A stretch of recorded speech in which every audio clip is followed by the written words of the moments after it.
Depan Jenderal Sudirman. Kepada Ibu Rahma kami persilahkan.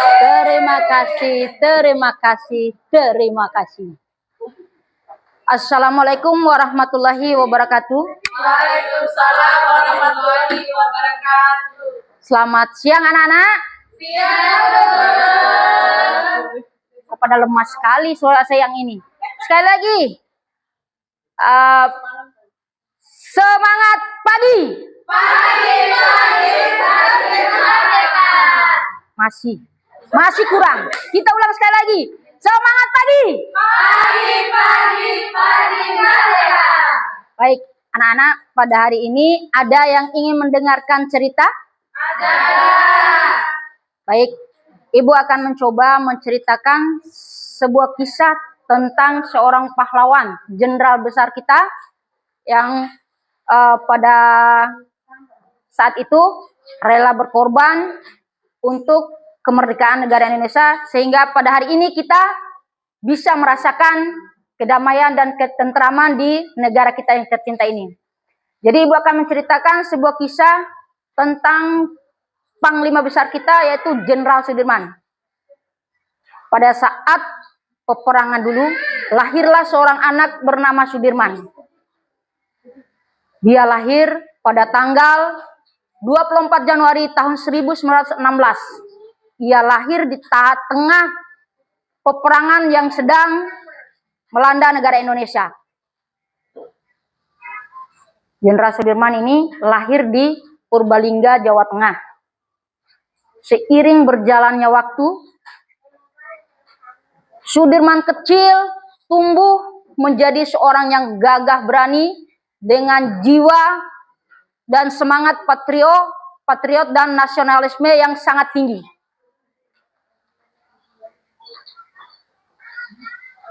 Kemudian setelah dewasa, ia pun menikah dan pindah ke Cilacap pada tahun 1939 untuk menjadi seorang pengajar. Sudirman pun mengabdikan diri sepenuhnya untuk menjadi seorang guru, mendidik anak-anak bangsa yang sedang dalam peperangan agar mereka tetap mendapatkan ilmu yang bermanfaat. Jenderal Sudirman ini mengajar di sebuah sekolah dasar Muhammadiyah, di HIS Muhammadiyah, dan ia menjadi salah satu di organisasi kepramukaan Hibul Watan tersebut. Setelah beberapa tahun berlalu,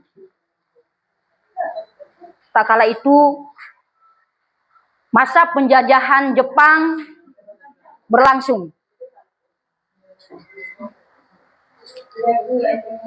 Jenderal Sudirman pun akhirnya bergabung dengan Tentara Pembela Tanah Air, atau yang biasa kita kenal dengan Tentara Peta di Bogor, dan ia pun mendapat sambutan dan dijunjung tinggi oleh seluruh pasukannya. Dia mendapatkan dukungan penuh, sehingga ia pun diangkat menjadi seorang komandan, atau biasa disebut pada saat itu Daidancok ya.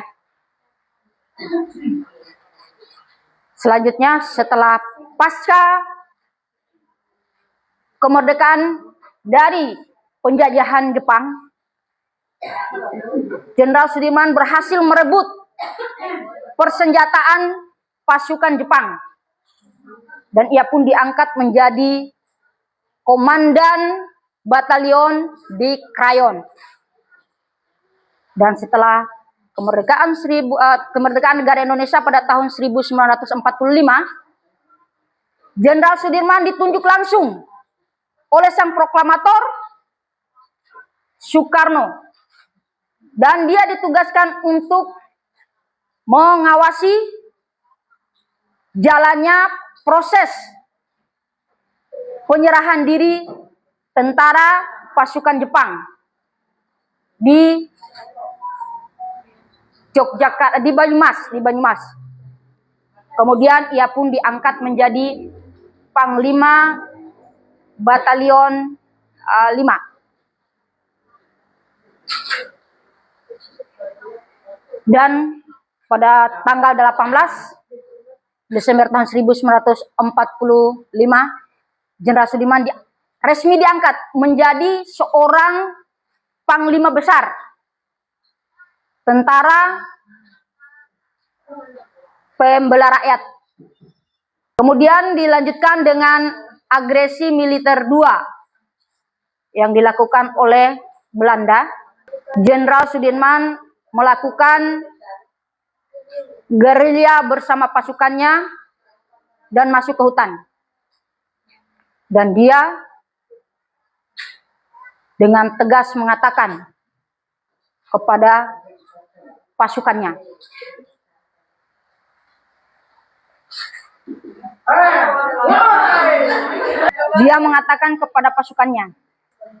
kesetiaan saya sebagai seorang panglima besar dan seluruh pasukan saya adalah kesetiaan mutlak terhadap kepemerintahan Soekarno dan Hatta. Tentara pun belum padu dan masih ada di antara mereka yang masih menjadi pengkhianat bangsa.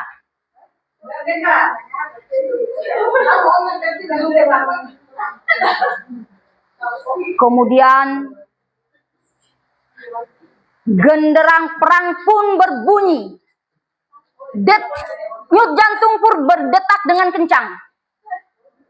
Di mana tiba-tiba Indonesia kembali didatangi oleh pasukan Belanda pada tanggal 19 Desember tahun 1948. Di mana pasukan-pasukan Belanda ini sudah mulai menyerang pangkalan udara Naguyo di Yogyakarta, yang dimana pada saat itu Yogyakarta merupakan ibu kota daripada Indonesia. Karena terus-menerus diserang oleh tentara Belanda, pada tanggal 22 Desember tahun 1948, maka Jenderal Sudirman memutuskan untuk melakukan gerilya bersama pasukannya. Padahal pada saat itu Jenderal Sudirman ini dalam keadaan sakit parah, menderita penyakit TBC yang mengakibatkan separuh daripada paru-parunya tidak berfungsi. Dan Presiden pun berkata, "Wahai Jenderal Sudirman, kau tetaplah di sini dan istirahatlah di sini." Namun dengan lantang Jenderal Sudirman berkata, "Saya ini tentara, Pak. Saya ini tentara, Pak. Dan saya minta dengan sangat hormat kepada Bapak Presiden agar ikut bersama kami bergerilya. Dan saya akan memimpin langsung perang gerilya dari dalam hutan." Akhirnya Jenderal Sudirman pun memulai peperangan gerilya dari dalam hutan, berpindah dari hutan satu sampai ke hutan yang lain. Mulai dari akhir Desember tahun 1948 sampai awal Juli tahun 1949. Singkat cerita, dalam perjalanan gerilyanya, Jenderal Sudirman bersama pasukannya sampai ke Kediri.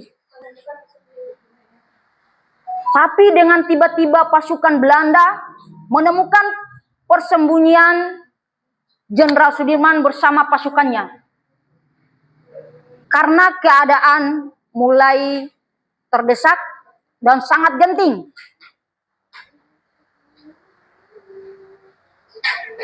Jenderal Sudirman pun berkata kepada pasukannya, "Wahai seluruh prajuritku, mari kita berzikir bersama, meminta pertolongan Allah Subhanahu wa taala agar kita diberikan keselamatan.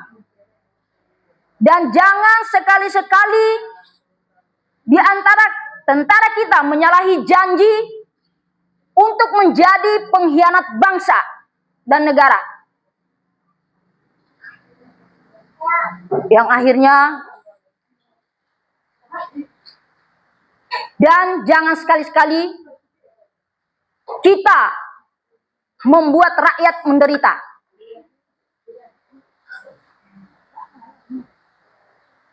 Akhirnya Jenderal Sudirman dan pasukannya melakukan zikir bersama. Dan tiba-tiba anehnya pada saat itu seluruh pasukan tentara Belanda tidak ada yang mempercayai pengkhianat bangsa Indonesia ini.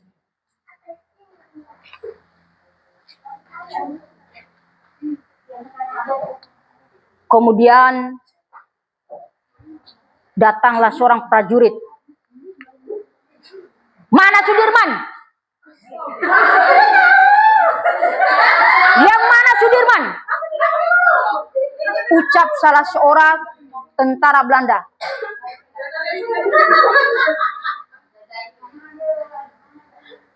Ini dia Tuan. Ini Jenderal Sudirman.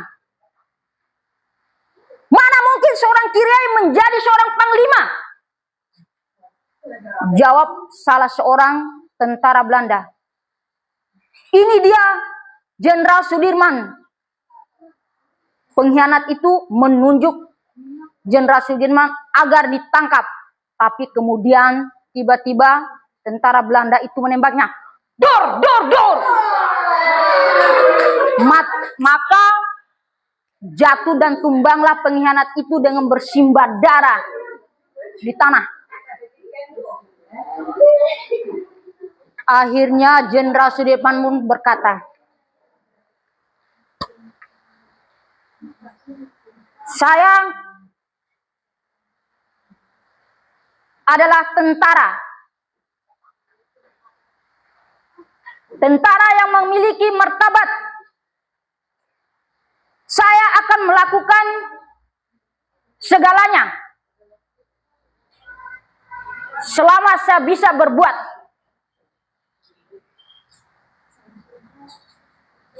Jenderal Sudirman ini adalah seorang ahli strategis dalam berperang dan juga mengecoh lawan. Sehingga banyak pejuang yang mempertanyakan dan merasa terheran-heran. Kenapa bisa si Jenderal Sudirman ini selalu bisa lolos dari sergapan dan kepungan tentara Belanda. Begitupun tidak sedikit dari prajuritnya sendiri yang mempertanyakan, jimat apa sih sebenarnya dipakai oleh Jenderal Sudirman ini? Kenapa dia bisa selalu lolos dari sergapan Belanda? Akhirnya Jenderal Sudirman pun tersenyum. Hah, apa kalian mau tahu jimat apa yang saya pakai, wahai prajuritku? Sebenarnya saya hanya memakai 3 jimat di dalam hidup saya. Yang pertama adalah jagalah wudhumu. Yang kedua, sholatlah tepat waktu. Yang ketiga, mengabdi pada bangsa dan negara. Merdeka! Merdeka! Merdeka! Singkat cerita, di akhir cerita, Jenderal Sudirman ini pun akhirnya meninggal karena penyakit TBC yang ia derita pada tanggal 29 Januari tahun 1950. Tetapi dia selalu dikenang karena perjuangan dan pengabdiannya kepada bangsa dan negara, dan mendapatkan penghargaan tertinggi yang sampai saat ini pun masih kita ingat. Demikian cerita yang bisa Ibu sampaikan kepada kalian agar ke depan kita selalu bisa mengenang dan tetap menghormati jasa para pahlawan kita.